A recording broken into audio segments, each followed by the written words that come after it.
9 days, no power, cold showers.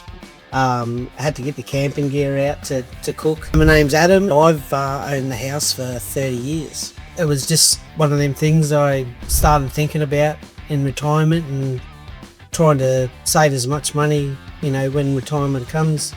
And one of them ways was to actually get a system installed that would generate enough power that I didn't need to worry about a bill from Ergon at least. Well, I've still got a few years left to, until I retire. The sooner I get this system and the quicker I pay it off, I can use all my super and to benefit the enjoyment of life rather than having to pay utilities. So I relied more on the expertise of the guys that work at Green Energy to get it right. I'm a returning customer, obviously. They were faultless when I used them the first time and even better this time.